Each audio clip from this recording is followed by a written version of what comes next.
Vamos para o próximo Pod Pet Amazônia. Estamos aqui com a honra de receber no estúdio a doutora Andréa Bezerra, da parte de Zoologia da UFRA.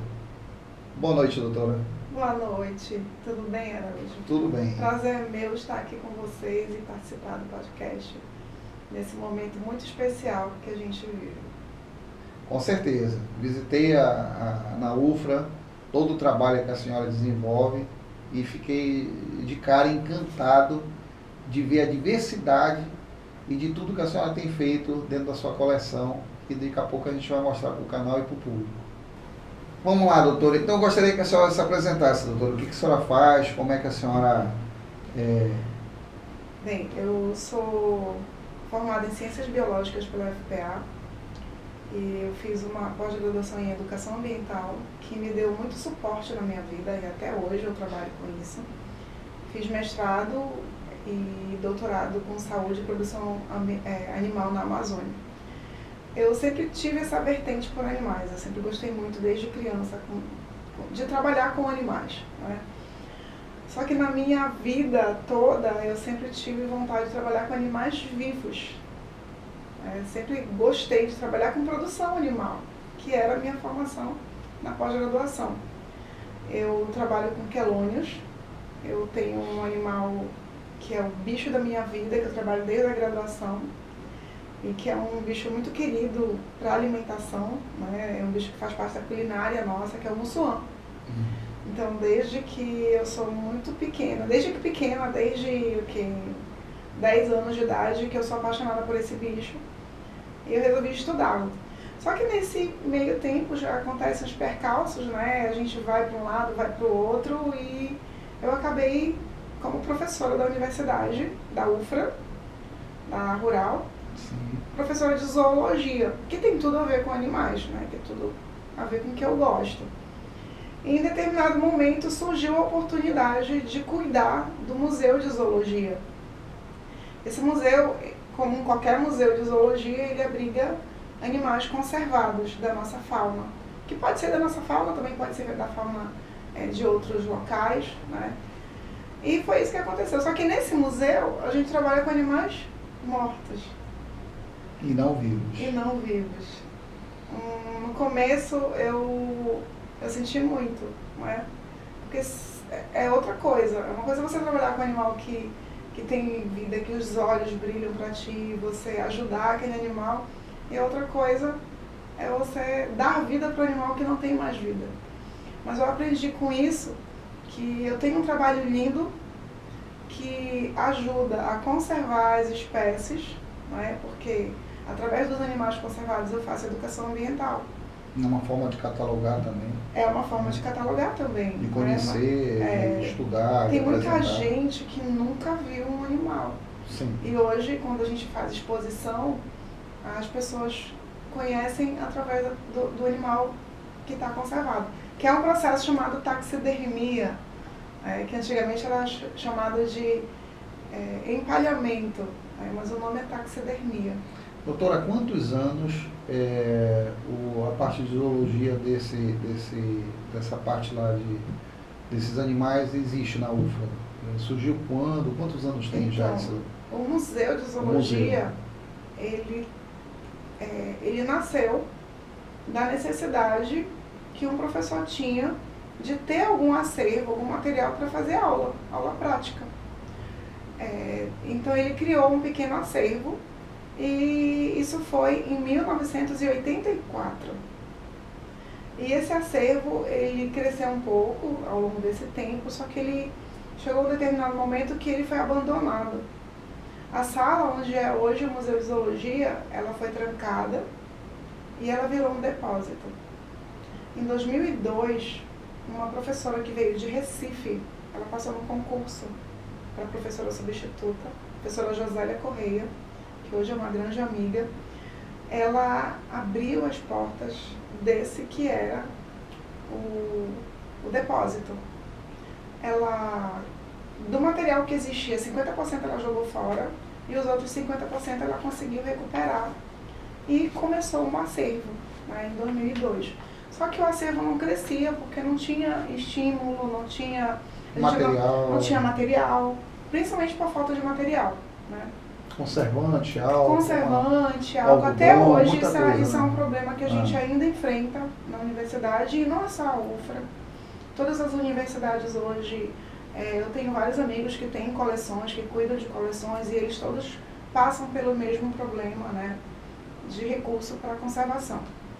É um material muito importante, é importante porque muitas vezes existem exemplares que não têm coleções científicas. A gente chama de coleção didática. Ela é uma coleção didática porque ela tem a finalidade de atender o ensino da universidade, faz treinamento também com alunos da universidade e alunos de fora, e a gente realiza exposição também. Então é um material didático. O material que é considerado científico, das grandes coleções científicas, eles não costumam ser usados para essa finalidade, né? Com o tempo, a coleção foi crescendo, mas em 2010 eu entrei na universidade como professora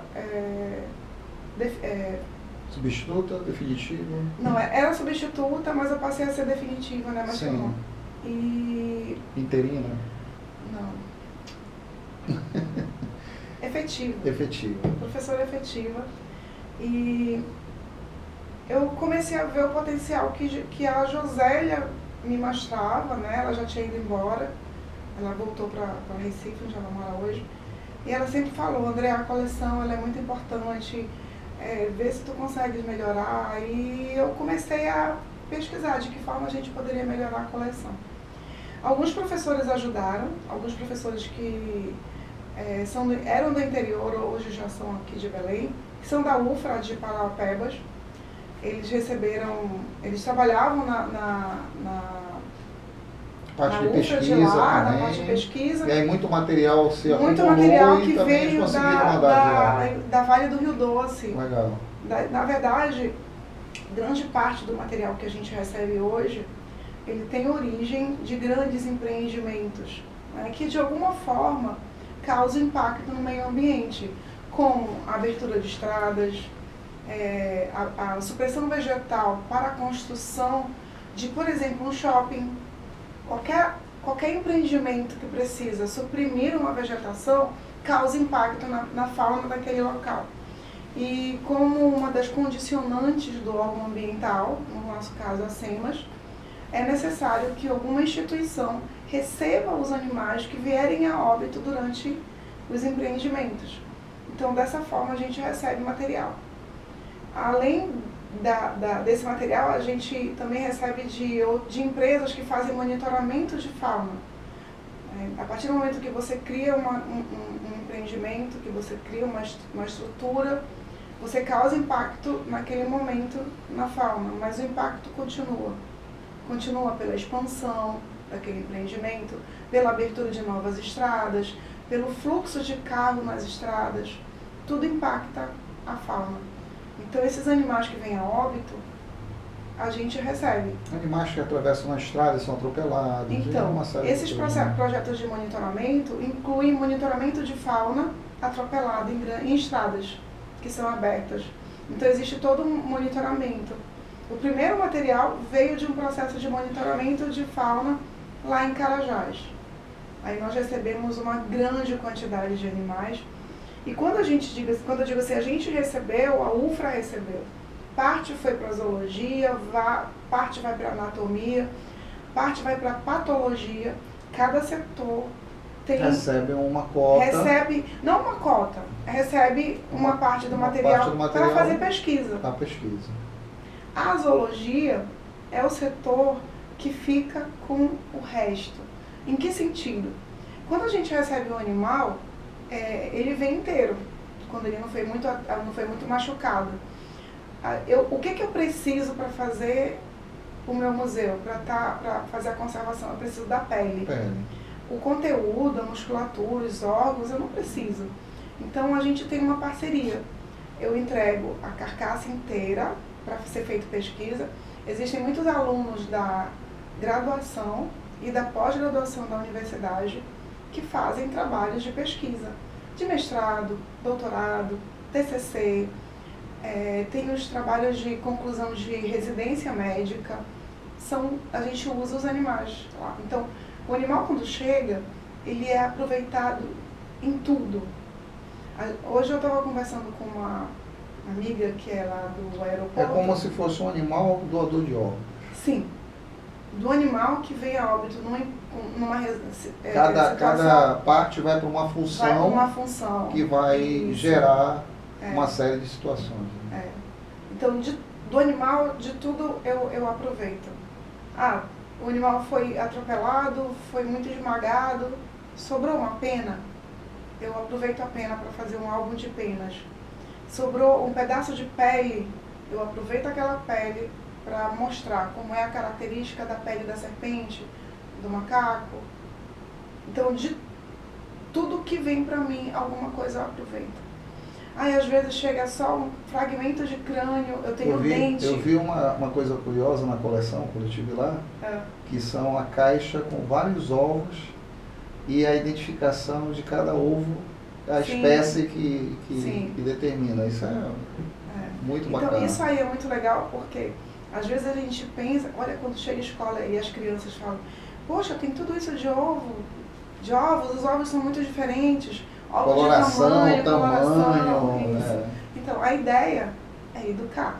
Sim. É mostrar que nós temos uma diversidade de fauna e dentro da diversidade também a diversidade de ovos, diversidade de ninhos. Eu não sei se tu viste a quantidade de ninho que é diferente. Para cada coisa tem uma finalidade. E tudo é voltado para a educação. Como eu falei, tem muita gente que não conhece o que a gente tem. Não. Tem muita gente que nunca teve a oportunidade de ver uma onça de perto, de ver um pássaro diferente de perto. Então, a oportunidade... De espécies que até então o pessoal até desconhece, né? Desconhece. Mesmo sendo paraense. Bem, com a criação do museu, ele cresceu, né? Ele hoje tem um acervo considerável de diversas espécies. E eu tenho um projeto de extensão que visa trazer escolas para visitar o museu, que visa fazer visitas monitoradas lá, apesar de ser um espaço pequeno. É impressionante como as crianças ficam maravilhadas, porque nunca viram, nunca tiveram oportunidade de ver. E eu também levo material para as praças, para mostrar para as pessoas que não vão até o museu. Então, dentro desse projeto de extensão, eu já criei 3 planos de trabalho que meus alunos abraçam a causa, né, e eles querem trabalhar com isso, com educação, e a gente leva o material para a praça. A cada 15 dias tem uma aluna na praça mostrando algum grupo zoológico e falando sobre aqueles animais e a importância deles no meio ambiente. Bem legal. Eu vi também uma coleção também de esqueletos, né, doutora? Sim. Inclusive de uma serpente. Imagina o trabalho que aquilo deve ter dado. Né? Aquela serpente tem uma história com a gente. Ela foi encontrada, ela era muito pequenininha, ela foi encontrada dentro de uma sala de aula da UFLA. Aí levaram pra gente e nós começamos a cuidar dela. Ela estava um pouco machucada, começamos a alimentar, ela cresceu, ficou muito grande e ela costumava fugir da caixa onde ela vivia. Era uma caixa d'água, daquelas uma jiboia, não? É uma jiboia. Você viu o esqueleto feito numa redoma. Isso. E a pele dela tá pendurada na parede. Eu vi também. Viu? Vi. Ela tem um nome, Soraya. Soraya. Alguém homenageou, acho que a mãe, disse, não, vou botar o nome, não de forma pejorativa. Claro. Mas todo mundo gostava muito da Soraya. Ela fugia. E aonde você viu que é um laboratório era uma sala de aula. Então a Soraya fugia e ficava por ali no meio dos alunos. Todo mundo gostava dela. Um belo dia a Soraya fugiu e comeu um animal taxidermizado. O animal era um rato. Caramba! Ela sentiu o cheiro do rato. A gente recebia rato do Evandro Chagas. Sim. Ela comia ratos, né? Sim. Ela fugiu. Ela fugia para ir para a caixa do ar-condicionado, que era mais quentinho. E ela encontrou no meio do caminho, na verdade não foi um, foram 2 ratos. Ela encontrou 2 ratos que eles tinham o cheiro de rato ainda, né? Ela comeu os dois. Nós percebemos a tempo.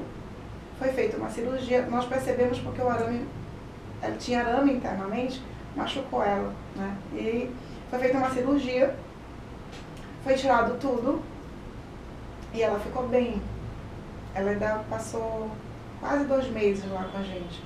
Só que ela veio a óbito.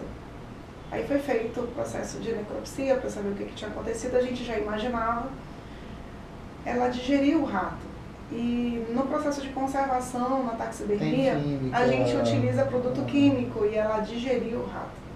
Infelizmente, a Soraya, ela absorveu e ela teve um processo, uma intoxicação, né? Infelizmente. Mas hoje, Soraya está taxidermizada e ela tem o seu esqueleto num processo que a gente chama de osteotécnica, dá muito trabalho. Foi a professora Josélia, com um outro professor de anatomia, que foram eles que fizeram, junto com os alunos, eles montaram a Soraya. Então eu digo que a Soraya está lá e ela vai durar muito mais tempo que a gente, né? Se as pessoas que vierem depois de mim cuidarem, né, do acervo, a Soraya vai durar muito mais tempo do que a gente. A senhora tem noção de quantos animais nesse processo existe dentro da parte de zoologia lá? Então, no museu, mais ou menos, uma base que eu sei que tem muita coisa para contar. A gente começou a fazer essa contagem. Para isso eu contei com um parceiro muito bom, que hoje é doutor em ecologia, o Rafael Anais, ele é engenheiro de pesca. Sim. Ele um dia foi me visitar, eu chamei, vem conhecer a coleção, ele era da UFRA. Ele trabalha com malacologia, que são os moluscos. E ele começou a contar os moluscos. Hoje nós temos uma parte da coleção contabilizada, né, que não existia isso antes. Então, a gente já tem a parte de moluscos toda, com as etiquetas, foi tudo tombado, como a gente diz.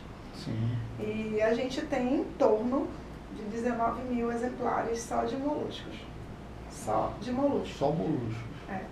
Eu sou apaixonada por moluscos também, eu sou apaixonada por todos.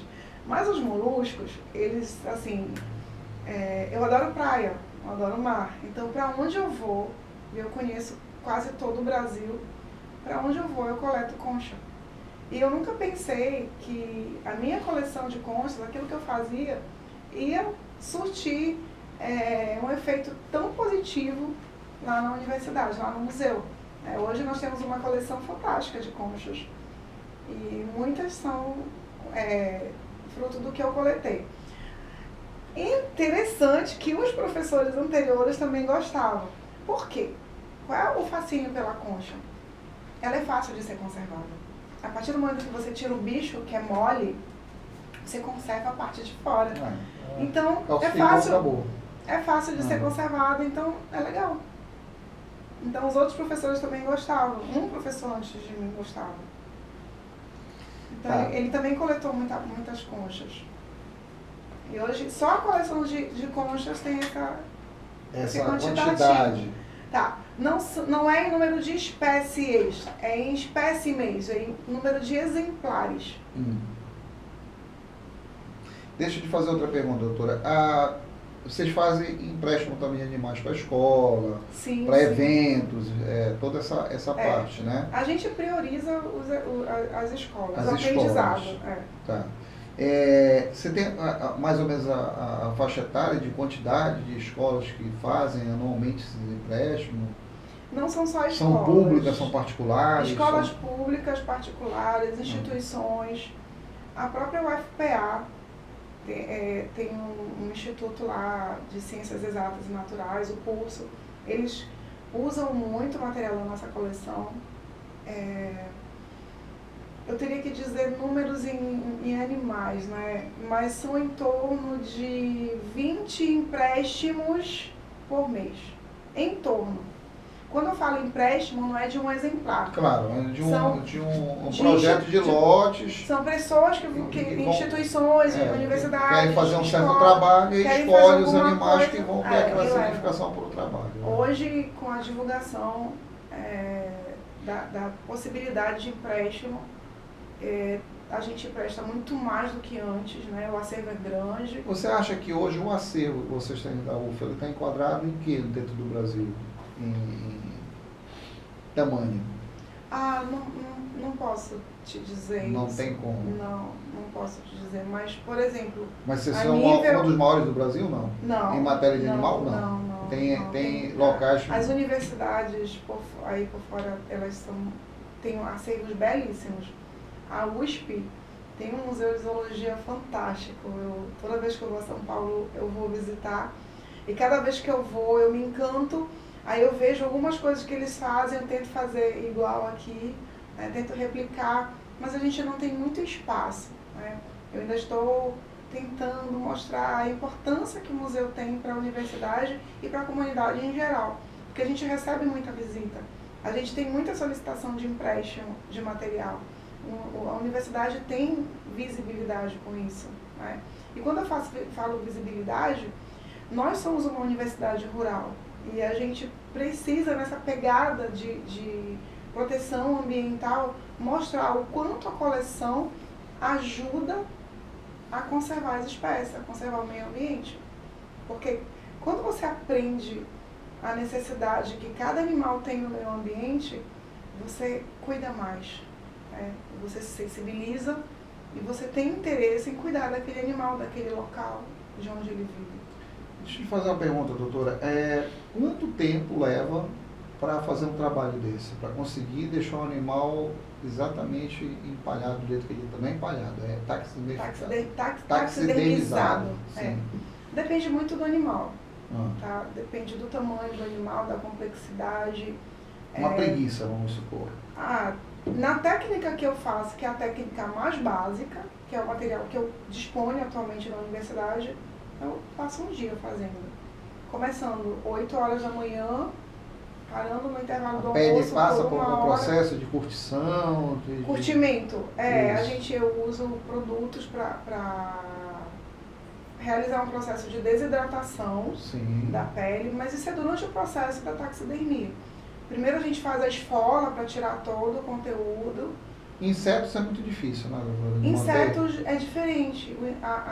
O processo de conservação de insetos é só colocar ele na estufa. A 60 graus eu coloco 1 hora, 1h30. Ele seca por dentro, aí ele tá pronto. Mas eles são mais difíceis de fazer empréstimo, então eles já são mais frágeis. Não, dá. Porque eles são emprestados em caixas. Em placas. Caixas entomológicas. Então eles vão numa vitrine. Vidro, então. É uma vitrine, então eles estão protegidos. Você já viu aquela técnica que tem a resina translúcida? Sim, onde você coloca um animal e petrifica dentro daquela resina e fica parece um vidro. A gente chama de inclusão. Isso. É uma técnica de conservação através da inclusão, né? Que já era da pré-história, né? Os insetos eles eram incluídos em âmbar, que é a resina das árvores. Sim.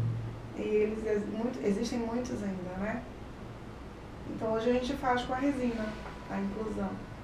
Vamos ver. São técnicas diferentes. São técnicas diferentes, né? Cada animal tem uma técnica, doutora? Não.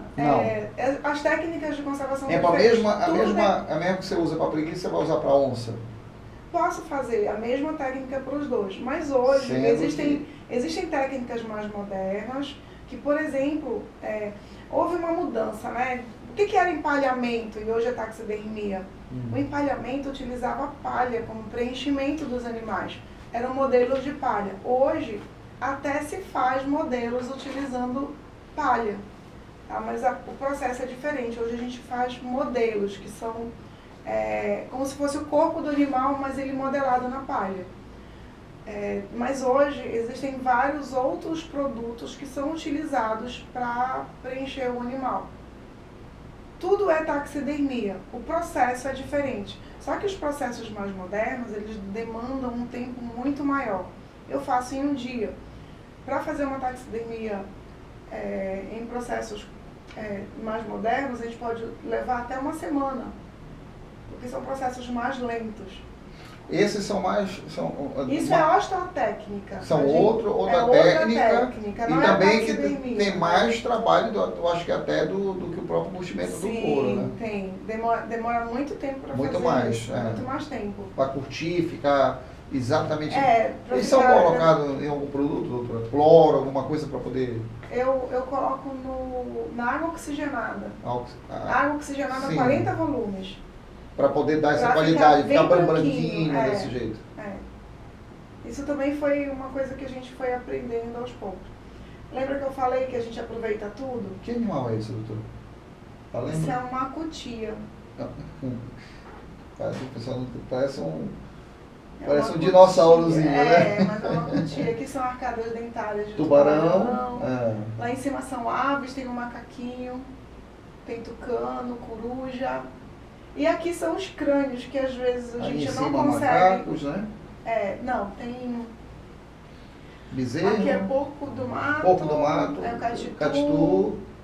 Pelos dentes aí dá pra ver, né? Aqui eu encontrei uma vez numa encruzilhada uma cabeça de carneiro. Carneiro. Ninguém Como queria. diz, tudo tem que aproveitar, né, Eu doutora? aproveitei. Sim. Os cachos de Mussuã. Esses Ali parece do ser um meu golfinho, doutorado. né? Boto. Boto. Ali, Aqui tem- bode. Aqui- Bem do lado do boto. Esse aí eu ganhei, mas eu não sei o que que é. Eu acho Os que é chifres, bode. deve ser um Pelo bode, chifre, que né? nem esse daqui de cima. Isso. Aí tem a onça. Aqui são 3 crânios de peixe-boi, cachorro do mato. Tem macaco, tem preguiça. Aí tem os bicos e crânios de aves. Sim. Deixa eu ver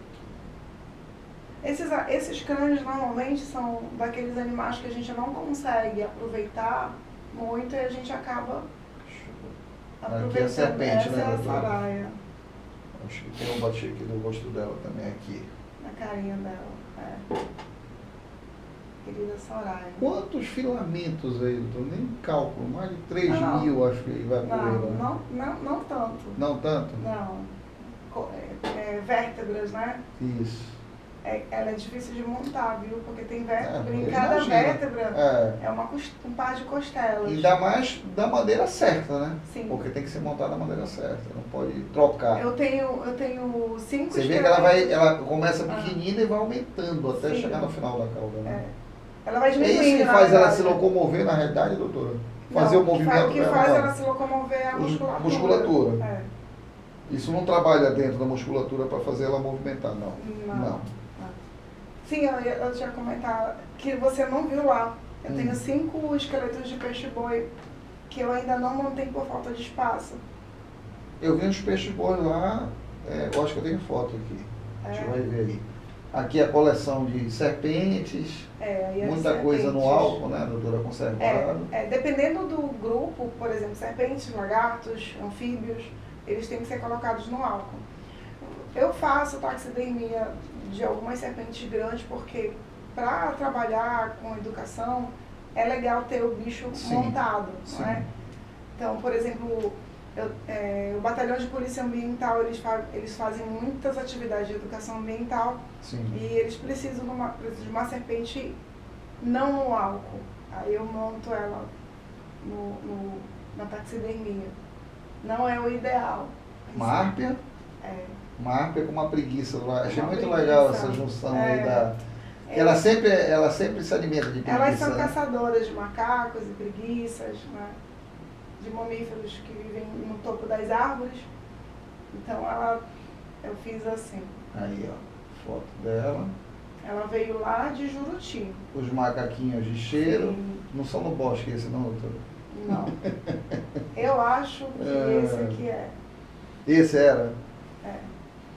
Existe uma época no bosque que sempre tem aquela quantidade, de repente dá um problema e volta a quantidade de novo. Parece que todo ano tem um probleminha que acontece, né? Uma época teve um problema lá, mas eu nem sei. Às vezes é ao certo zoonose, o que às vezes é alimentação foi, externa, né? O pessoal tenta as controlar, mas as pessoas não têm aquela sensibilidade de não alimentar, de não alimentar. Uma né? época, acho que foi na época desse aí, que morreram alguns, aí foram pra lá pra gente fazer, pra pessoal da patologia identificar. Eu não sei ao certo o que aconteceu, mas não era nada grave, Sim. aí eu acho que esse veio de lá. Eu recebo tudo. Aqui é um arco-íris, né? Uma jiboia Uma arco-íris. jiboia arco-íris. Eu tenho ela filmada no Salamandra. primeiro podcast ao vivo, ela andando muito Eu acho bonita. elas Inclusive quando bate o sol, ela dá aquele relance de cor, né? belíssimas. Que até parece que na própria foto Ela já já morta aparece, né? É. Essa aí, ela veio, ela tinha, ela estava tocando a pele. Aí eu tinha um aluno que era perfeito, ele tirou escama por escama da troca de pele. Ela já estava seca, Caramba. já estava fixada. E ele foi e tirou todas as escamas que estavam trocando. E ela ficou linda, porque ela estava toda cascudinha. Preservada, né? Ela estava toda cascudinha, ela estava trocando a pele quando ela morreu. Poxa. Mas o aluno foi perfeito. E essa onça, doutora, de onde ela veio? Você tem noção? Carajás. Carajás. É. Eu sei de todos, viu? É mesmo? Eu conheço a história de Cada todos. um tem uma história. Cada um tem uma história. Ela foi atropelada e veio lá de Carajás. Ela era grande desse jeito, ela não coube no freezer. Caramba. Lá em Uma Carajás fêmea, doutora? era um macho. Macho? É. Um macho imenso. A É pata imenso, dele era eu- imenso. Eu fiquei do lado, fiquei impressionado. O crânio dele, ele tá sem crânio. E o que é interessante, né, doutora? Quando você faz esse trabalho, você deixa o animal perfeito na dimensão que ele é. Sim. Né? Não vai encher demais, porque Às está mais vezes as gordo, mais pessoas magro. dizem assim, ele é Ah, muito encheu grande. muito de coisa. Não, Não, ele era Ele grande. era desse jeito. Ele não né? come no freezer lá em Carajás. Tiveram que tirar todo o conteúdo dele, ficou só a pele, porque ele não cabia no freezer. Ele era muito grande. O crânio era belíssimo. Esse crânio está lá em Carajás, na exposição da mina. Ele é muito grande. Eu fui ano passado fazer uma aula lá em Parauapebas e fui visitar e eu conheci o crânio, que eu não conhecia. Ele é muito lindo. Catitu. Esse catitu ele veio da Embrapa, tem uma criação de catitu lá, aí ele veio a óbito, foi para necropsia e eu peguei ele Para fazer esse trabalho aí. Ficou Muito- fantástico. é. Inclusive o olho muito parecido, né? Bem legal. que é uma das coisas que a gente tem muita dificuldade aqui, viu? Tem que vir de fora, né, doutora? Eu compro fora. É, não tem Eu aqui. compro. Mas há muito tempo atrás eu conseguia comprar. Essa é uma raposa endêmica daqui, doutora? Não é raposa, a gente chama de cachorro do mato. Ah, Nós isso é um não cachorro do temos- mato. É um cachorro do mato. Não é daqui.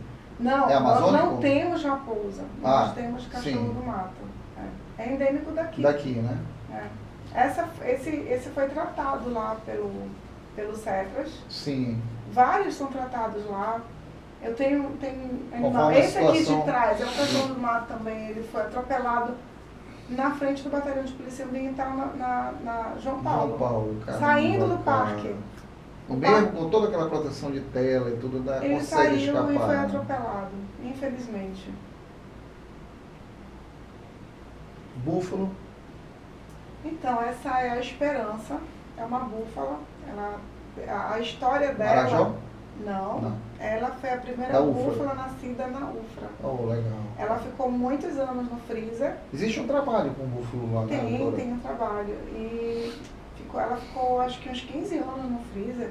E ninguém sabia fazer até que um dia eu disse, não, professora, a senhora pode fazer, eu faço. Ela é um dos bichos que o exército sempre pede emprestado, porque eles têm, né? Tem a guarda de búfalo. A guarda de né? búfalo lá no Marajó. Sim. Então eles sempre levam a onça e o búfalo. E o búfalo. É. Legal. Então, essa aí é uma onça parda, ela veio de Paragominas. A história dela é uma história triste, porque ela foi atropelada e ela estava com 2 bebezinhos. Quando a gente foi fazer a taxidermia, nós encontramos 2 bebês, 2 Dentro. machinhos. Dentro dela. E a gente, isso não tem muito tempo, isso foi em 2015. A gente imaginando, né, que uma área de Paragominas que na época de 2015 já era uma época com muita pressão de desmatamento, uma onça parda com filhotes. Que é raro, né, doutora? Ou seja, ela estava se reproduzindo e ela foi atropelada. Caramba. Infelizmente. Doutora, quando faz esse empréstimo, essas historinhas vão junto, né? Eu conto sempre para as pessoas que visitam o museu, né? E eu tive um problema com ela, foi emprestada recentemente, eu tinha acabado de preparar ela, na semana que eu preparei, solicitaram ela, e tiraram ela da base, a pessoa que emprestou. E ela é toda, você percebe que ela está toda torta? Sim. Eles tiraram e tentaram colocar de volta e quebraram ela. Aí eles quebraram, não sabiam o que fazer, demoraram um mês para me devolver e quando me devolveram ela estava seca. Se eles tivessem me devolvido logo, eu teria tentado consertar, porque ela não estava... Ela tirou da posição e ela acabou petrificando o jeito Não, eles foram empurrar e quebraram, entortaram o arame e quebraram a pele. E é a única onça parda que eu tenho. E com uma história, né? Ela tem uma história, né? Todos eles têm. Preguiça real. Essa é uma preguiça real. Nós temos 2 espécies de preguiça real aqui. E eu tenho as 2 espécies lá. Essa é uma Colecus hoffmanni, que a gente chama de preguiça loura, preguiça amarela. Isso. Ela não foi feita por mim. Eu recebi ela de uma doação. Alguém que foi visitar, legal. Ele disse assim, olha, eu tenho esse bicho há muito tempo, você não quer? Eu quero. Ela chegou não presa num galho, ela chegou solta nessa posição. Solta nessa posição, aproveitou o galho. Eu encontrei um galho, um troncozinho para botar. O funcionário encontrou, olha professora, dá para botar nesse galho. Legal. Aí ela ficou. Ela é uma querida lá. Bodó. Então, esse é um peixe que todo mundo que chega fica assustado. Porque ele é muito grande, né? Ele tem esse tamanho assim. Eu já vi de 1,20 m. É? Ah. Dessas espécies assim. Vivo. Ah. Ele era de uma empresa. Ele é o maior acari, ele é o maior acari encontrado na região do Amazonas, aqui, Xingu, essa região. Ele é um dos maiores da espécie é o maior que existe. Gente, encontrar um bicho vivo desse. Porque ele é todo cheio de espinhos. Eu tenho filmado. Vou lhe mandar para a senhora ver. Ele era de um criador, ele era de um aquário. Era? Era. Um aquário imenso, ele foi encontrado no chão. Ele pulou do aquário. Caramba. Eu acho que não tinha tampa, né? Deve ser do lago, né? Eu não sei. Era aquário. Pelo tamanho. Era aquário. Os alunos da engenharia de pesca levaram. Esse deve ter o quê? Uns 80 centímetros mais ou menos, se não me engano, né? Isso. Cheguei a ver lá. A senhora tinha o tamanco também, tem uma outra espécie para trás, né? Tem. Também. Os peixes-bois aí? Sim. Esses peixes-boi eram lá. Há muito tempo nós tínhamos na base 4, no CPNOR, alguns peixes-boi, eram 8 peixes-boi. E esses eram de lá. Hoje nós temos, né, lá no Cetras 2 bebezinhos, esses vieram de lá, da base. Infelizmente vieram a óbito. Vamos doar? Olha, essa é uma peça muito antiga. Ela remonta lá da década de 80. Ela foi feita lá nos idos de 1986. Ele tem número de patrimônio, na época que era FICAP. Poxa. A gente só colocou uma base. Bem legal. Essa base ela é feita basicamente com o que, doutora? Essa base de baixo é madeira, foi o que nós colocamos. A base de cima, ela é de cimento. Esse bicho é muito pesado. Tudo isso aí é feito de cimento. Hoje a gente utiliza madeira, reaproveitamos madeira. Eu sou garimpeira, para onde eu vou eu encontro pedaços de madeira e pego para botar nos bichos. Vou lhe dar uma ideia depois de fazer uma base com resina, imitando pedras ou qualquer ambiente que o senhor imaginar. Eu sou um cara, eu tenho uma fábrica de resina, eu sei fazer tudo em resina. Né? E aí eu acho que eu olhei agora, dá para ficar uma coisa igualzinho, uma pedra, feita de resina, com moldes. Aquela onça parda, ela está em cima de uma pedra, que seria uma pedra de isopor. Porque se torna muito mais leve e resistente. E aí você consegue fixar através de parafusando, né? E fazendo uma coisa que a gente vai... Eu tenho uma outra onça, que ela está para Capitão Poço. Sim. Lá em Capitão Poço temos uma sede da UFRA. E lá tem uma Casa da Ciência de uma professora também, a Elise. E a onça foi para lá para a comemoração de aniversário da Casa da Ciência. Uma onça pintada, ela é linda também. A gente chama de menina. Ela está em cima de uma base também. Olha a quantidade de espécie, né, doutora? Muita coisa legal. Tem muita coisa que vai dar para a gente mostrar com calma. Só é pequeno. Pequeno. Pequeno. o seu patizinho, que é uma espécie que a gente recebe muito, porque Muito pregado, né? as pessoas costumam pegar para criar, acham que conseguem. Aí o maioria, filhote é um filhote, precisa da mãe, não se alimenta direito. Não tem protocolo, é aquilo que a gente conversou, né, Não tem doutora? protocolo, aí Não dão vem, qualquer coisa, o animal começa a passar mal, aí vai para tratamento, não resiste. Complicado. Tartaruga marinha. Esse é um filhotinho que veio para o CETRAS, para tratamento. Muitas das tartarugas que a gente chega pra gente lá no CETRAS são animais que sofrem com o impacto da pesca silenciosa, elas vêm emalhadas, elas vêm... Geralmente de colares, doutora? Hein? Geralmente essas espécies de colares que vêm? Não, de todo canto. Salinas. Salinas da... Colares tem. Sim. Até, nós já recebemos até, acho que já entraram aqui perto de Sim, Belém. sim. Elas vêm nadando. Tem uma. A água quase totalmente doce, né? Doce, completamente doce. Ela veio toda enrolada numa corda. Tem as cicatrizes da corda. Ela veio com uma fratura de nadadeira. Fratura exposta. Ela foi tratada, foi feita a cirurgia, só que ela não resistiu, veio a óbito. E a gente só descobriu que ela tinha sofrido, né, uma miopatia de esforço físico depois, quando eu fui fazer a taxidermia. Ela estava podre nos membros. Um detalhe. Viva e podre. Um detalhe que a senhora conversando agora me atentou. A senhora mexia com animais vivos, você estudou com animais vivos. Quando você faz esse trabalho, automaticamente serve como base de estudo também. Quando Sim. você encontra, quando você abre para tirar a pele, automaticamente, uma senhora tem experiência, ela tem uma base do que a senhora vai encontrar, qual foi a causa, o que aconteceu, aquele impacto ali do animal, né? Às vezes como eu trabalho muito com o pessoal da patologia, eles são muito parceiros. Sim. Dr. Washington está lá. Sim, o professor Washington, ele abre o animal, faz toda a necropsia e ele manda para mim.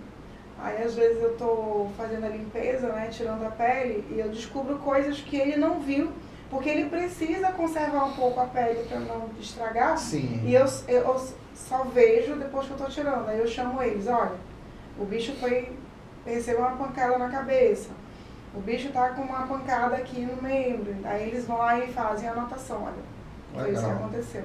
Nós recebemos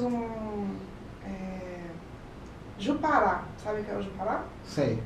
Um Jupará que veio do Acará, eles trouxeram o bicho vivo, estava muito machucado, foi atropelado. Quando chegou aqui, ele não resistiu no caminho, veio a óbito. E fez o trabalho, tá lá. Eles fizeram, ele tá lá, mas eles fizeram a necropsia e ele tinha sido atropelado e machucou, ficou muito machucado. Mas quando eu fui fazer a taxidermia, eu encontrei 7 chumbinhos presos nos ossos, na mandíbula, na costela. Ou seja, foi atirado de carteira. Alguém atirou de baixo para cima porque o chumbinho estava todo na parte ventral do animal. Ele devia estar em cima de alguma árvore. E tentou derrubar. Tentou derrubar, mas ela era uma fêmea, ela resistiu, porque estava tudo já encapsulado. Sim. Essas coisas, esses detalhes... Só vem depois que abre o animal. Só quando eu abro o animal e vou tirar a pele. São detalhes assim que eu só vejo assim. Isso é a vespa, doutora? Não. Essa é a mamangava. Ou mamangaba. Aquela vespa que tem um corpo muito grande com relação à asa. Essa que é o terror da Amazônia? Não. Não. Não, porque Não. tem uma que parece que o pessoal tem mais medo do que onça. Eu acho que, não sei se é o cavalo do cão. Eu acho que é essa mesmo. É essa mesmo. Tinha lá, né, junto com esse material de... O pessoal quando vai para a Amazônia pensa assim, Não. eu vou preocupado com a onça. Não, tem que estar preocupado com a vespa. Essa é a tartaruga da Amazônia. Essa é a tartaruga da Amazônia. Um belo exemplar. Esse é lá do bosque. Do bosque, essa? É. Bosque tem umas imensas lá. Tem. Aí essa veio a óbito. Olha aí, olha os ovinhos aí. Bem legal, cara. Bem legal porque você vê, olha, desde o ovinho minúsculo até colorações, tamanhos, isso é muito didático, né? Sim. Isso é feito pelos alunos, viu? Legal. Há uns anos atrás eu pedia para eles fazerem a coleção de ovos, aí eu dava uma meta, 10 ovos. Aí um dia apareceu uma equipe e trouxe uma caixa grande assim. Professor, eu consegui mais de 10. eu mereço mais de 10, eu disse, não, você merece os 10. Aproveitando o embalo, em cima tem as conchas. Como consegue identificar as conchas, doutora? É uma curiosidade. Tipo assim, como tem tanta diversidade, tantas espécies espalhadas, toda identificação como dá material, para classificar isso? a gente faz através de livros, de literatura. Existe já uma classificação mundial, existe. Com numeração, com nome científico, tudo é através do... Lembra do meu amigo Rafael Anais? É ele que faz essa identificação. Legal. Ele faz tudinho. Então ele tem os livros, tem as chaves de identificação. Isso é tudo importado, doutora? Os livros são geralmente de fora? Muitos são de fora, mas tem muita... Isso acontece com o próprio acari nosso aqui. Sim. Quando você for, o pessoal de exportação, quando ia mexer com peixe, né? Existia uma classificação de um livro alemão, um alemão fez, né? Onde existe uma numeração, que tem um acari e a numeração, F1, F2, F24, E aí, através da numeração, você identifica a espécie. E foi criado por pessoas de fora, não dentro do Brasil. Não, tem material e as espécies são de nossas, fora, né? tem livro aqui, tem muita literatura aqui também. Aqui isso é o que? Tá. Esse é um sagui de Santarém. Sagui de Santarém? Sagui de Santarém. Parece um esquilhozinho, né, doutora? E você viu que tem... Coruja, uma grande diversidade. Grande quantidade. Elas são muito impactadas, viu? Principalmente a suidara. A mate caixão, que o pessoal fala, que é a rasga-mortalha. A rasga-mortalha. Ela é impactada de várias formas. Porque ela é considerada gorenta. Porque ela dá... O pessoal tem medo, tem medo, joga pedra, quebra a asa. Quebra a asa, a bicha não existe. Muitas dão de encontro com linha de pipa, ficam todas enroladas em linha de pipa, ou então dão de encontro com vidro, com janela. O vidro ele reflete a árvore, aí ela vai na direção da árvore e bate. E essa é uma espécie, parece que ela migrou para a cidade e ela se adaptou em vários muito locais. bem. Pois é, está conseguindo sobreviver, reproduzir e tal. Por que se adaptou? O que nós temos que elas gostam?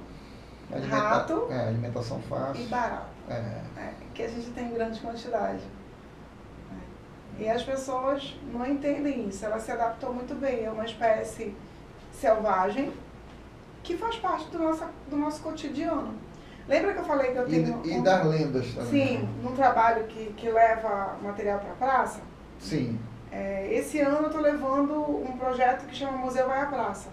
Antes dele, eu tinha um projeto que era desmistificando a fauna selvagem da cidade. Então eu tinha uma aluna que levava a jiboia, a sucuri, a suindara, as mucuras para a praça para falar da importância desses animais. Todos eles fazem controle biológico.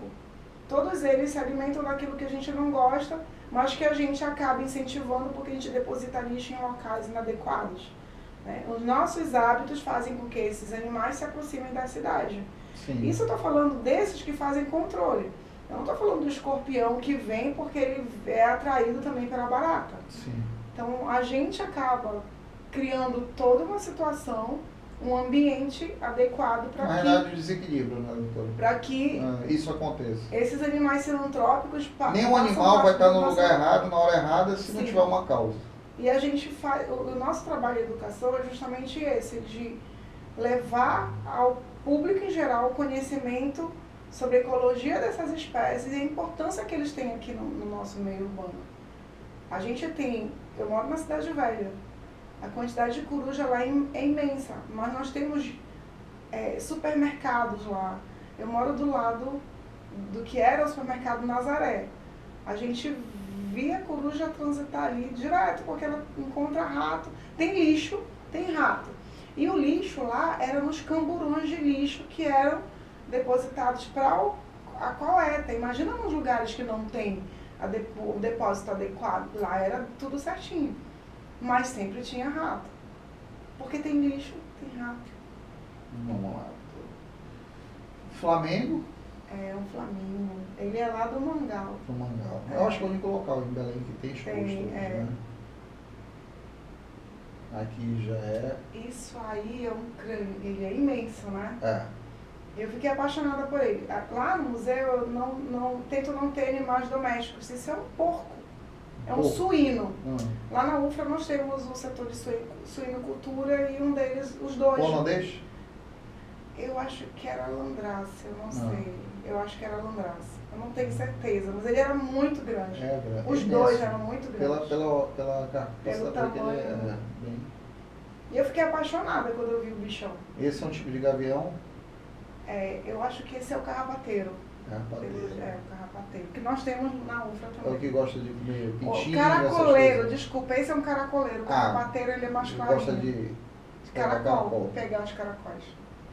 Aqui já é outra coisa. Já as capivaras, eu fiquei encantado quando eu vi a quantidade lá na UFRA. Elas entram nesse setor aí e elas passam pela cerca e elas vão andar pela UFRA. Pela UFRA. Vamos lá. É muito lindo aquele ambiente. Deixa eu colocar aqui de novo. Pronto. Vou pedir só um minutinho, doutora, para a gente fazer um merchandising aqui. Você que tem um cão em casa, que está dando trabalho, está roendo a sua chinela, está roendo o seu pé de mesa, não está deixando você dormir à noite, está totalmente querendo espaço para brincar. Se você não tiver, existe uma empresa que pode fazer isso por você. Vanorte é o nome dessa empresa. Vanorte pode mandar um carro na sua casa, pegar o seu cão, levar para lá e ele tomar banho de piscina, fazer esteira, cavar buraco, passar um dia de cão e voltar só para dormir na sua casa. Conheça essa empresa, Vanorte, esse é o nome.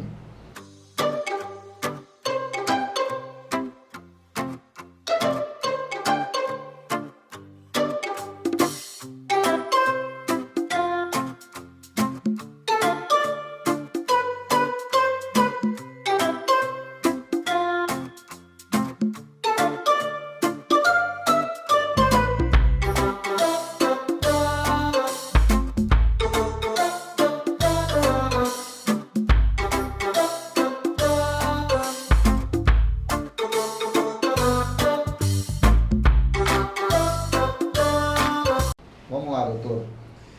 Doutora, qual a grande meta agora que a senhora tem, a partir de todo esse movimento que a senhora fez, essa quantidade de animais que a senhora conseguiu fazer essa coleção fantástica? Qual seria o grande projeto hoje da doutora Andréia Bezerra? Que a gente possa colocar aqui.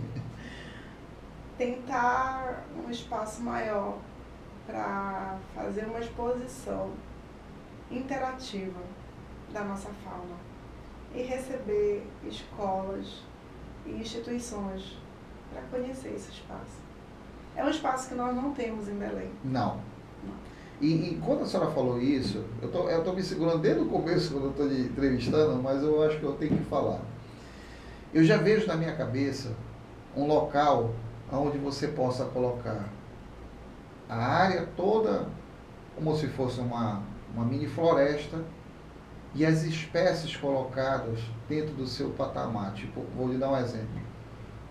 Várias corujas de várias espécies, onde você possa fazer a visitação e conhecer cada espécie e contar a história dessas espécies, tanto de como elas chegaram naquela situação, que ali teve uma situação para ela ocorrer aquilo, ou foi uma predação, ou foi um atropelamento, ou foi um caso natural, ou foi um animal que foi para setras, que foi maltratado, né? Como a senhora própria falou, tem animais que foi fixado totalmente amputado, porque vieram amputados já. Então, eu acho que um espaço desse, onde você possa colocar dentro de um local toda uma biodiversidade, claro, classificadas, né, dentro de um espaço, onde você possa fazer uma visitação escolar, ou até uma visitação pública, eu acho que isso não tem preço. E eu preferia fazer com animais fixados, do que com animais vivos. Por quê?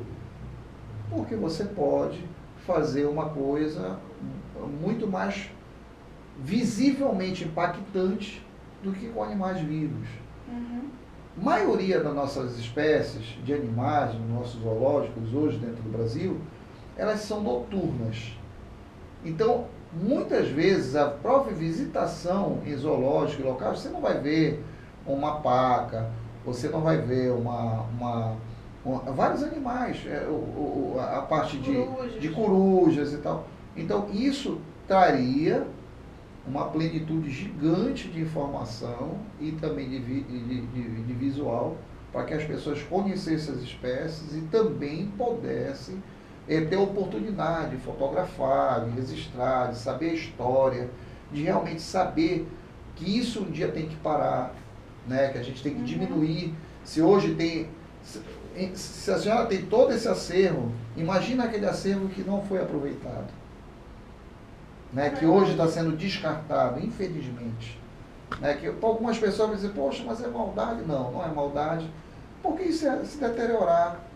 Né? A vida é alma, não é matéria.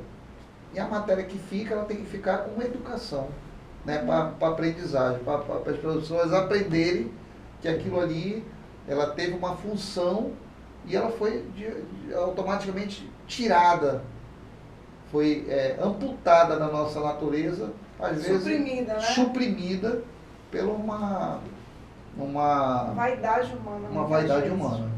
Tá? Doutora, vou lhe pedir mais um momentinho. Eu quero falar agora de uma empresa que já atua em Belém do Pará há 13 anos. Se chama Anjo Pet. Quando você tiver um animal e um dia acontecer desse animal ir embora, dê dignidade para a despedida do seu animal. Anjo Pet tem desde planos funerários de cremação até variedade de urnas e também a gente falou até no podcast anterior sobre uma urna biodegradável, onde já vem um kitzinho, que nasce uma flor e tal. Então conheça essa empresa que vale a pena. Anjo Pet, dê dignidade na hora mais difícil. A Anjo Pet oferece cuidado e acolhimento para a despedida do seu melhor amigo, para que seu pet receba a manifestação de carinho que merece. Com atendimento e remoção 24 horas, entre em contato conosco para saber mais sobre nossos planos. Vamos lá, doutora. Conhece a Anjo Pet, doutora? Ela não fica ali na Zé Bonifácio? São Brás. São Brás, na Zé Bonifácio. Eu sei, eu passo sempre por ali. E me chama a atenção. Eu cheguei aqui a primeira vez que eu vi aqui na tela Rafaela. Isso aqui são urnas, doutora. Conheço. Isso aqui, ó, é uma urna. Ele vem um gato. Você vai perder o gato, quer cremar o gato. Vai lá, crema.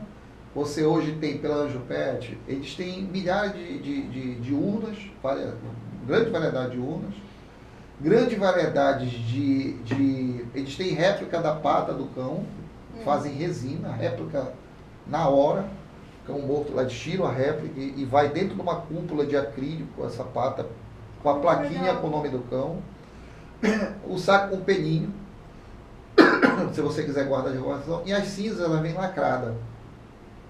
O resto das cinzas, ela vem lacrada e guardada dentro da urna. Ela não tem como sair daqui, jogar, não. Elas vêm lacradas. E aí você tem a oportunidade de deixar isso guardado, como recordação. E tem pessoas que não quero só cremar, dar dignidade. Então tem desde de cremação compartilhada até sozinha. O centro crematório dele fica em Benfica, né? Uma estrutura, com capela, como se fosse realmente uma pessoa. E um trabalho bem legal, o resgate que eles vão fazer, com umas pessoas psicologicamente preparadas para chegar lá, que a pessoa está comovida, chorando, uns sacos próprios para poder remover o animal, para colocar dentro, dar dignidade, sabe? Então o Daniel com o outro rapaz que herdaram a empresa do pai deles, o pai do Daniel já faleceu, o Daniel acabou herdando a empresa e hoje eles deram uma recapitulada na empresa, a empresa é fantástica. Quem não conhece... Eu não sabia disso. Eu imaginei que fosse só um crematório simples, alguma coisa. Eu vou passar depois um videozinho para você assistir. É bem legal, tem muita coisa bacana. Interessante. Eu tenho 9 gatas. 9? 9 gatas. Eu não vou dizer quantos cães eu tenho para a senhora, então. Eu tenho 13 cães. Cães? Tudo York. Aliás, eu tenho York, tenho um Shih Tzu e tenho um Maltês deficiente, que eu crio há 9 anos. Não anda. Eu comprei esse Maltês. A minha filha fez eu comprar ele. Eu já tive um Maltês. Meu último cachorro. O cara disse pra gente que não, ele só tem um problema na perninha, mas dá pra... Beleza. Levamos pra cá. Cheguei lá, soltei o cachorro caiu. Não comia, não tomava água. Desculpa. E quando tu atendia, o cara tava fora de área, não me atendeu mais. Pronto, cara. Aí foi... Desculpa. Mas é verdade isso que eu estou te falando. Aí o que aconteceu? Eu tenho um podcast que eu fiz aí, que eu mostro ele andando na cadeira de roda que eu fiz. Eu fiz uma cadeira de roda de PVC. Porque antigamente o que acontecia? Ele ficava na... Pensei que fosse de resina. Não, de PVC. Cano de PVC com rodinha e elástico. E aí eu fiz ele andar, né, pela primeira vez e tal, e aí ele conseguiu ainda passar um bom período andando na cadeirinha, vinha pra caminha, cadeirinha e tal. Mas, cara, foi uma das maiores experiências que eu tive na minha vida. Hoje, se chegasse uma pessoa e dissesse, Paulo, eu quero comprar o Atlas de ti, eu te pago $1 milhão, eu não quero vender. Porque pra mim foi a maior lição. Vou parar porque me emociono de falar dele. Ele, tipo assim, ele é um cão que tem personalidade. Eu chego, tipo assim, Atos, aí ele levanta, olha, e aí é de novo, entendeu? E outra coisa, só eu pego nele. A minha esposa não consegue carregar ele, a minha filha não consegue carregar ele, é tudo comigo. Eu dou banho nele todo dia, eu cuido dele. Então ele, assim, é uma superação, né, que a gente vê. Ele veio... para preencher alguma coisa. E o que é legal dele é o seguinte, é que ele... Tá gravando não, né, cara? Tá gravando? Pode ter certeza que vai. Eu acredito. Aí ele é tipo assim, ele é um cão que, tipo assim, dá uma lição de vida pra gente, porque às vezes a gente se aborrece com tanta coisa fútil, né, na nossa vida. E quando eu vejo um cão daquele que tanta gente já se foi e ele ainda tá lá, aquilo me dá uma força interior gigante. Então isso mostra que, tipo assim, aquilo que a gente conversou, né? Que não é a deficiência que vai te limitar ou te mostrar quem você é. Né? Na realidade, eu acho que ele mostrou muito mais do que a deficiência para mim, entendeu? Ele mostrou uma personalidade, tipo assim, ele se vê outro cão, ele quer brigar, como qualquer outro cão, vai pra briga mesmo e não quer saber se ele anda ou não. Ele acha que ele dá conta. E aí, se o outro for pra cima, ele apanha, mas ele tá lá no meio da confusão, entendeu? Então, ele é um cão assim, cara, que trouxe muita alegria pra gente, entendeu? E tá com a gente há 9 anos, né? Apesar de troncos e barrancos, ele teve um problema de otite, que eu gastei fortuna de dinheiro. Mas, graças a Deus, eu consegui acabar, controlar, né? Mas foi uns 3 anos de luta. Porque, como ele fica muito no chão, né? E a gente coloca a caminha e tal, mas ele sempre obedece muito, né? Porque às vezes quando ele faz necessidade, se não estiver perto dele, se suja, então toda hora tem que estar dá muito trabalho. Mas é um cão que valeu a pena. Marcou, vai ficar marcado, né? De todos que eu tenho, é o que mais me marcou até agora. Anjo Pet, né? Vamos lá, doutora. Vamos dar considerações finais e vamos... eu quero falar um pouquinho depois. Vamos lá. Então, queria te agradecer pela oportunidade de estar aqui e poder falar um pouco sobre o meu trabalho, sobre o Museu de Zoologia da UFRA. Eu digo que aquilo é minha casa, eu amo aquilo que eu faço. Eu amo tudo ali. Eu amo as histórias, eu guardo todas as histórias com carinho. E eu sempre falo para meus alunos que a gente tem que respeitar os animais. Quando a gente está fazendo um animal, os alunos começam a brincar. Eu digo, gente, a gente não pode brincar. Ele morreu e hoje ele tem um objetivo, e é fazer educação. E ele deixou uma história, né? Ele deixou a e tem história que ser dele. contada. É. Essa história tem que ser contada. E eu conto. Pois é. Às vezes eu não conto e os monitores dizem assim, professora, conte a história da Soraya. Porque todo mundo quer saber. Né? Ela teve vida com a gente, ela morreu e ela ainda está com a gente. Isso aconteceu com os outros. Né? Então cada bichinho tem sua história, tem sofrimento, Sim. tem muita tristeza, mas a gente sabe que hoje eu faço educação com eles. Eu levo para a praça, eu mostro para as crianças, eu mostro o quanto é importante cuidar, né, para a gente ter no futuro esses animais vivos. Né? Um animal morto, ele representa cuidar de um animal vivo. Sim. Eles permanecerem no ambiente. Então, eu amo aquilo. Eu posso não trabalhar com animal vivo, mas eu tenho certeza que eles vão durar muito mais tempo, vão ter muito mais vida do que eu vou ter nessa terra. Sim. Eles vão ficar para sempre. Doutora, eu quero lhe dizer o seguinte, o Pod Pet Amazônia, ele é um sonho antigo de duas pessoas que estão aqui, né, meu e do Jaime, que com a cara e a coragem a gente implementou, né, estamos lutando aqui firme, mas que a gente sabe a importância de tudo isso que vai se eternizar na internet, sabe? Porque eu acho que muita coisa acontece no Pará, muita coisa tem que ser mostrada, muita coisa tem que sair da gaveta, muitas oportunidades estão perdidas aí, e eu sei o que eu estou fazendo, sabe? Eu conheço, eu sei o caminho para que essas coisas aconteçam. Então, personalidades como a senhora e muitas outras que vão pisar aqui dentro do Pod Pet Amazônia, do estúdio, para a gente que está aqui sentado do outro lado, é uma honra e também uma herança que a gente vai deixar para que outros podcasts surjam, outras ideias e com outras situações, porque eu acho fundamental mostrar tudo isso, sabe? Em todas as áreas, desde a empresarial, da pesquisa, da fiscalização, de tudo que está aí, porque tudo isso tem que ser feito um balanço, e esse balanço vai estar lá, em cada bate-papo, em cada experiência de vida, em cada projeto de vida, em cada construção de sonho, e tudo aquilo que vai se perpetuar dentro de cada um de nós, que a gente está deixando de legado, para que outras pessoas possam assistir e ver durante todo o decorrer desses anos que vem por aí. Né? São tempos difíceis para a Amazônia e para todo mundo, mas a gente tem certeza que a gente tem um Deus lá em cima que olha não só pelos animais, mas para a gente também que gosta deles e que vai dar de tudo para fazer o que puder enquanto a gente estiver aqui. Muito obrigado pela sua presença no Pod Pet Amazônia. Agradeço a oportunidade e pela iniciativa de vocês. Né? O trabalho de vocês é lindo. Engraçado, né? Eu não conhecia. Eu te falei que sábado passado alguém falou de ti. Sim. E de repente tu manda uma mensagem assim, meu Deus, o que aconteceu? É assim, eu falando com a Silvia hoje, ela disse, não, eu falei do teu nome para ele. Mas foi uma coincidência. Porque, eu achei muita coincidência, foi. Né?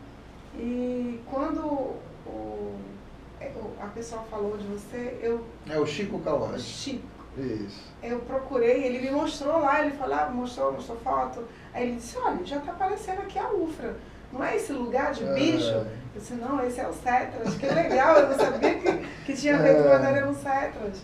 Mas os meninos já tinham falado, eu não tinha visto. A UFRA foi a primeira universidade que a gente entrou até agora, né? E parece que vai ter um pacote UFRA, que é muita coisa para se mostrar ainda. Tem muita coisa legal ainda para ser mostrada. E tem muita coisa por fora também, né? Eu descobri, através de um amigo, um mel transparente que vai ser apresentado aí. Eu não posso falar muita coisa, mas... Não fale da história. Mas tem muita coisa para acontecer legal aí. Tá bom, doutora? Muito obrigado também. Pela oportunidade, pelo trabalho lindo que vocês estão fazendo. Obrigado, doutora. Foi uma honra. Obrigada. A honra foi minha.